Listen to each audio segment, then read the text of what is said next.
সম্প্রতি সোশ্যালি বিয়ে সেরেছেন কাঞ্চন মল্লিক এবং শ্রীময়ী চট্টরাজ এবং তাদের ভিডিও এখন রীতিমতো ভাইরাল। তবে সম্প্রতিকালের একটি পার্টিকুলার ছবি রীতিমতো ভাইরাল হয়েছে।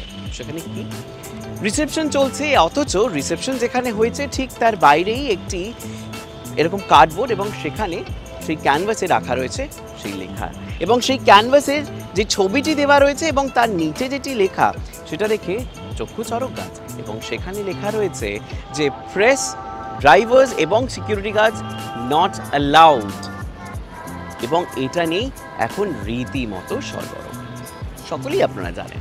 তবে এই প্রসঙ্গে অভিনেতা ঋদ্ধি সেনকে যখন প্রশ্ন করা হয় তখন তিনি কি উত্তর দিলেন শুনে নিন এই ভিডিওর মধ্যে দিয়ে। মানে কাঞ্চুয়া যেভাবে বলেছে, আমি ছোটবেলায় কাঞ্চুয়া বলে ডাকি কাঞ্চুয়াকে, শুধু আমি আবার বলছি আমার অন্যতম দেখা শ্রেষ্ঠ অভিনেতা আমার, এবং আমি ছোটবেলা থেকে যেভাবে সম্মান করি কাঞ্চুয়াকে আমি এখনো সেইভাবে সম্মান করি। সুতরাং আমার মনে হয় এই সম্পর্কগুলো, এই পরিবেশ পরিস্থিতিটা যত আমরা নিজেরা দেখাতে পারবো, আমরা অন্য কাউকে আঙুল তোলার আগে বা ও এরা কেন করছে না, তারা কেন করছে না, আমরা কেন করছি না, সেইটা সবার আগে প্রশ্ন করা উচিত। যদি আমরা এরকম একটা উদাহরণ তুলে ধরতে পারি যে না, বয়সটা আসল ফ্যাক্টর নয়, একটা মানুষের কাজ কর্মটাই একটা আসল জায়গা, সেইটাকে সম্মান করা উচিত, এবং একটা সেই সমালোচনাটা একটা গঠনমূলক জায়গা থেকে সমালোচনা হতে পারে।